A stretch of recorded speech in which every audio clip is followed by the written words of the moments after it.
कांग्रेस और बीजेपी एक लाइन ले रही है, पंजाब में कांग्रेस और दिल्ली में भी कांग्रेस इस बात को कह रही है। बीजेपी तो लगातार कह रही है केजरीवाल जी है कहां, पिछले 20-21 दिनों में है कहां? राज्यसभा के तलाश में। केजरीवाल जी, वो कह रहे राज्यसभा की तलाश में, राज्यसभा के तलाश में। केजरीवाल जी दिल्ली में हैं, दूसरा शीश महल ढूंढ रहे हैं।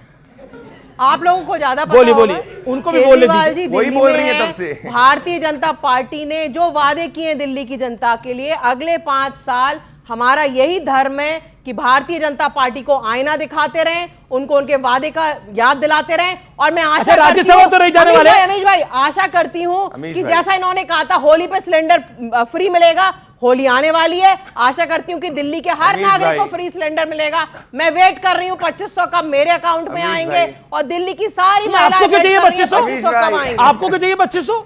क्यों? मोदी जी ने कहा था 2500 मिलेंगे, भाई, हर गरीब महिला महिला को मिलेंगे। अमीश क्यों भाई, नहीं गरीब महिला को। 2500? जब ये बोल रही थी मेरे फोन पे एक मिस कॉल आया और क्यों नहीं पंजाब से मिलेंगे? महिला पूछ रही है 2.5 साल हो गए अरविंद केजरीवाल की सरकार ने पंजाब के एक महिला के खाते में 100 रुपए नहीं डाले। जवाब, क्या बात जवाब, करेंगी? जवाब। अरे अपनी सरकार को फोन करो। शीश महल वालों, अरविंद केजरीवाल, भगवंत मान और आतिशी जी को साथ में बैठा के पहले अपने वादे पूरे करो। रीना गुप्ता, क्या आपको लगता है दिल्ली में सरकार बनने के बाद और उससे पहले आपकी हार के बाद आपकी कट्टर ईमानदार वाली छवि पर एक बड़ा डेंट लगा है? 10 सेकंड में जवाब। देखिए अमीश भाई, दिल्ली के लोगों ने हमें वोट नहीं दिया, 2% का डिफरेंस है, लेकिन फिर भी दिल्ली में लोगों का अभी भी आम आदमी 10 पार्टी सेकंड के पूरे, लिए, 10 सेकंड अरविंद पूरे। केजरीवाल जी के लिए बहुत प्यार है। ओके ओके ओके, मेरा सवाल यह है आपसे, भारतीय जनता पार्टी सिर्फ का मंशा अगले 5 साल में सिर्फ केजरीवाल को जेल भेजना है? 10 सेकंड में जवाब। भारतीय जनता पार्टी की मंशा यमुना मां को साफ करना है, खाते में पैसे डालना है, विकसित दिल्ली बनाना है, सड़कें ठीक करना है, साफ पीने का पानी देना। ठीक है, 10 सेकंड, अगले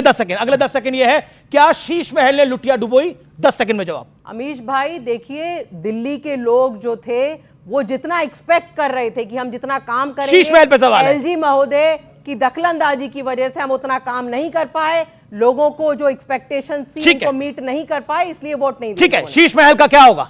10 सेकंड। शीश महल भ्रष्टाचार का सिंबल है, वो पैसा जनता के अंदर बांटा जाएगा, जनता की सेवा के लिए यूज किया जाएगा। शीश महल, ओके। क्या आपको लगता है कि शराब घोटाले ने आपको पॉलिटिकली और पब्लिक परसेप्शन में बहुत कमजोर कर दिया? हाँ या ना? हाँ या ना?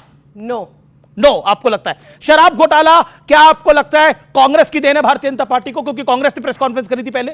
शराब घोटाले पे जे लोग जेल जाएंगे क्योंकि इन्होंने एक शराब घोटाले के जरिए जो है इन्होंने मेरा सवाल है, कांग्रेस की देन थी, कांग्रेस ने दिल्ली में आपकी मदद करी? हाँ या ना? कर सकता है कांग्रेस ने दिल्ली में आपकी मदद करी? हाँ या ना? कार्रवाई तो हमने करी है ना, कांग्रेस ने फायर करी, कार्रवाई तो हमने करी है, ये तो अलायंस कर लिए थे उसके बाद में। ठीक है, ओके। और डॉली शर्मा, 10 सेकंड में इस बात का जवाब। आम आदमी पार्टी के हारने से आप खुश है दिल्ली में? हाँ या ना? देखिए, सीधी और साफ बात है जी, हम दिल्ली में चुनाव लड़े और कोई भी पॉलिटिकल पार्टी चुनाव लड़ती है, जनता के मुद्दे उठाती है, हमने भी वही किया 10 है। सेकंड में हमने भी वही किया है। आप खुश हैं आम आदमी पार्टी के हारने से? हाँ या ना? देखिए, हम ये चाहते हैं कि दिल्ली की जनता को महाराष्ट्र की तरह अब ना हो जाए। देखिए 10 सेकंड में जवाब नहीं हुआ, आपका क्लियर आंसर रही है, आपका क्लियर आंसर रही है। ओके, रीना गुप्ता, रीना गुप्ता, कांग्रेस नहीं, जवाब नहीं हुआ। रीना गुप्ता, 10 सेकंड के अंदर, कांग्रेस ने बीजेपी की मदद करी दिल्ली के अंदर और अभी भी कर रही है पंजाब में बीजेपी आपकी कांग्रेस की मदद कर रही है। देखिए अमीश जी, वो तो क्लियर था कि दिल्ली में कांग्रेस के कई नेताओं ने बीजेपी के साथ मिलकर चुनाव लड़ा, लेकिन कांग्रेस पार्टी पॉलिटिकल पार्टी के चुनाव लड़ने का उनको हक है। जहां तक आप शराब घोटाले का पूछ रहे थे, शराब घोटाला नाम का कोई घोटाला नहीं। इंडिया अलायंस का भविष्य आपकी राय में? कहानी है इंडिया अलायंस का भविष्य आपकी राय में? 5 सेकंड, टाइम कम हो गया। इंडिया अलायंस का ना भूतकाल था ना भविष्य होगा, क्योंकि आपस में एक दूसरे की राजनीतिक जमीन काटने में लग रहे थे। एक फोटो दिखा दीजिए, साथ में सबकी बात कर लेंगे। रीना गुप्ता, इंडिया अलायंस से कांग्रेस को बाहर करने का आप सपना देख रहे थे, इंडिया अलायंस का भविष्य आपकी राय में? इंडिया अलायंस का भविष्य है, हम हर कांग्रेस के साथ आप अभी हैं कि नहीं है? बिल्कुल, हम कांग्रेस के साथ हैं, नेशनल लेवल पे हम कांग्रेस के साथ हैं। दिल्ली में भी हम दिल्ली में दोनों ये कैसे है कि नेशनल लेवल पे है, दिल्ली में नहीं है? दिल्ली में अलग-अलग चुनाव लड़ा, दिल्ली में, पंजाब में एक साथ लड़ेंगे? पंजाब में अलग, तो दिल्ली और पंजाब के बाहर आप हैं क्या?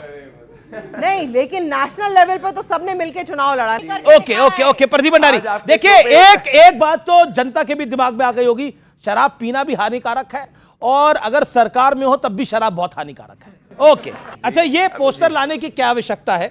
झाड़ू वाला ही दारू वाला है, क्यों? fact मतलब अब नहीं तो है। इलेक्शन समाप्त हो गया। अरे सीएजी की रिपोर्ट ही ये कह रही है कि भाई टेट्रा पैक के अंदर इन्होंने दारू बेची, क्यों नहीं करेंगे? अगर 5 साल पहले भी भ्रष्टाचार किया तो भ्रष्टाचार करेंगे। जिन्होंने चारा घोटाले से जाके बिहार को लूटा आप था, तो ऐसे अभी कह रहे भी जेल टेट्रा को फेस पैक कर में रहे इन्होंने हैं। दारू बेची, ये खुद बेच रहे थे। अरे हर जगह सीएजी की रिपोर्ट ही ये कहती है कि गली गली जाके इन्होंने शराब के ठेके खोले और ये अरे कहते हैं झूठ शराब बोल के रहे ठेके हैं, जो कहीं खोलेंगे नहीं क्या लिखा होगा? है सीएजी की रिपोर्ट में। जिन्होंने झूठ बोल रहे मुझे ये हैं, समझ में नहीं आई, बोल रहे हैं। मुझे समझ में नहीं आई कि ये शराब के चक्कर में आप यानी आम आदमी पार्टी से मेरा मतलब है फंस कैसे गए आप लोग शराब के चक्कर में? ये क्यों? शराब तो सेहत के लिए भी हानिकारक है, सरकार के लिए तो कितनी हानिकारक है आपसे बेहतर कौन जाने।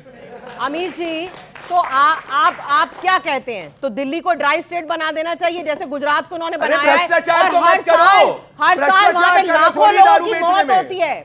देखिए, भारतीय जनता पार्टी यही चाहती थी कि जिस तरह गुजरात में ड्राई स्टेट बनाया हुआ है और गुजरात में मैं कह रहा हूं, अरे मैं बिल्कुल नहीं कह रहा, ये मैं दिल्ली में आता जाता रहता हूं, मैं बिल्कुल नहीं कह रहा ड्राई स्टेट बनाना चाहिए, मेरे पीछे लोग पड़ जाएंगे। मेरा निवेदन है, ये ड्राई स्टेट का कॉन्सेप्ट मेरा नहीं है बिल्कुल। मेरा प्रश्न है आपसे, बहुत बड़े कवि हुए गुरु शरणदास, उन्होंने लिखा तन मन धन और अकल चरे तू कर रही बहुत खतादारो, और फिर भी लोग तुझे पीते, क्या कारण हमें बता दारो।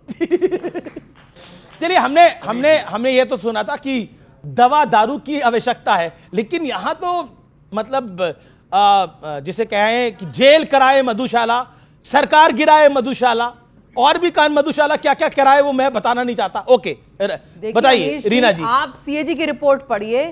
सीएजी की रिपोर्ट में लिखा है कि लिकर पॉलिसी जो थी, शराब नीति जो थी, बढ़िया नीति थी। ये सिर्फ भारतीय जनता मैडम, आप तो बढ़िया ना कहिए उसको, आपकी तो सरकार निपट गई। मैं नहीं कह रही हूं, ये सीएजी की रिपोर्ट में लिखा। अमीश जी, आप तो बहुत ऊंचे पत्रकार हैं। 200 पेज की रिपोर्ट है, उसको बैठ के पढ़िए। उसमें कई चैप्टर में सिर्फ ये लिखा है। मैडम, तो पेश क्यों नहीं करी थी? आपकी अपनी सरकार में पेश कर देते तो इनको मुद्दा ही नहीं मिलता। पेश कर देते ना, विधानसभा में आपने रोका, विधानसभा में आपने रोका। Okay okay okay, last round. Okay okay, Pradeep Bhandari. बिल्कुल आपने सही बोला भाई। अरे शराब बेचनी थी तो लिकर पॉलिसी से बेचते। 2026 करोड़ का घोटाला थोड़ी करने की बात करी थी, कैबिनेट के अप्रूवल के बगैर उन्होंने शराब लागू करी, और जहरीली शराब इन्होंने बेची। बीआईएस स्टैंडर्ड के हिसाब से 3300 टेस्ट नहीं करे, मतलब इन्होंने शराब भी बेची, जहरीली शराब भी बेची और घोटाला। आपको तकलीफ क्या है, शराब बेची या जहरीली बेची? जहरीली शराब बेची और घोटाला किया, ये हमारी तकलीफ है। अच्छा, ये शराब का काम तो अच्छा नहीं है, ये तो नहीं, सब आप हम तो बोलेंगे, कहते हैं कि मतलब नहीं। शराब तो सेहत के लिए अच्छी नहीं है। इसलिए मेरा निवेदन है अपने व्यूअर से, अगर आप, मेरा निवेदन है कि सेहत को ध्यान में रख के ही अपना काम करिएगा। और देखिए, अब तो राजनीति में भी साबित हो गया है कि शराब से पॉलिटिकल खेल भी बिगड़ जाता है, इसलिए शरीर का खेल भी बिगड़ जाता है। हेल्थ इज वेल्थ, ये निवेदन है। एक अच्छा मैसेज भी जाना चाहिए पब्लिक के बीच में। जो बिहार है आज तक जो इतना पिछड़ा हुआ है, अपनी राजनीति की वजह से पिछड़ा हुआ है। सर, ऐसा कब होगा कि शिक्षा और रोजगार पे कब चुनाव होगा? अच्छा, बहुत अच्छा सवाल है, बिहार क्यों पिछड़ा हुआ है। एक बताइए माधव जी, बिहार के अंदर नीतीश कुमार कब से सीएम है? 2005। कितने साल हो गए? लगभग 20 साल, 20 प्लस। मतलब 20 साल में बिहार का विकास नहीं हो पा रहा है, तो अब 5 साल में कैसे कर देंगे आप? अमीश जी, मतलब कुछ तो मैं बता रहा हूं। कुछ अमीश तो जी, बताना आप पड़ेगा रिसेंटली कब आपको विजिट करने का मौका मिला बिहार? मैं गया था, अभी गए थे? चुनावों में गया था। आपने बताइए। सड़क देखा, आपने सड़क देखा, आपने बिजली देखी वहां, आपने इंफ्रास्ट्रक्चर डेवलपमेंट देखा। अगर आपने देखा तो, अगर जिस व्यक्ति ने अगर देखा तो इस तरह का सवाल नहीं किया सकता। 2005 में पहले क्या स्थिति थी बिहार में, हम लोग को याद है, उस समय हम लोग युवा थे। बिल्कुल मैं मानता हूं, रंगदारी थी, किडनैपिंग थी, सब था। मैं फिर कह रहा हूं, उसको सिर्फ पैरामीटर मानेंगे क्या? नहीं, जब आप आए, वो पहले 10 साल में आपने लॉ एंड ऑर्डर पे काम किया। बीते 10 साल के अंदर, बीते 10 साल में नीतीश कुमार ने सिर्फ सत्ता का काम किया, कभी आरजेडी के साथ, कभी बीजेपी के साथ, सिर्फ सत्ता का काम किया। जवाब देता हूं, 2005 से पहले बिहार लिस्ट डेवलपिंग स्टेट में था, आज बिहार डेवलपिंग स्टेट में है। अगर इतना ही डेवलप्ड है बिहार, तो मैं पूछना चाहती हूँ, बच्चों पे लठ और डंडे क्यों पड़ रहे हैं? अगर इतना ही डेवलप्ड है बिहार, तो बेटियों के मामले 8002 कैसे पहुंच गए? बहुत बड़ा पॉइंट है। बिहार के विकास को लेकर एक बड़ा सवाल है, और मेरा निवेदन है बिहार के तमाम राजनीतिक दलों को, जो नेशनल पार्टीज भी हैं और जो रीजनल पार्टीज भी हैं, कि बिहार में विकास की बात करें, वहां पे हिंदू मुसलमान का खेल ना करें, वहां जाति का खेल ना करें। इस जाति में बटकर कोई फायदा नहीं है, हिंदू मुसलमान में बट के कोई फायदा नहीं है। अगर आपकी इकोनॉमिक डेवलपमेंट नहीं होगी तो आपका विकास नहीं है। Keep it in your mind, अपने दिमाग पे जोर डालिए, और जब वोट का बटन दबाएं उसमें भी जोर डालिए। तो फिलहाल आज के लिए इतना ही। उम्मीद है ये कार्यक्रम आपको जरूर जरूर पसंद आया होगा। आप तमाम लोगों का शुक्रिया। फिलहाल आज के एडिशन में इतना ही। आपको मेरा नमस्कार।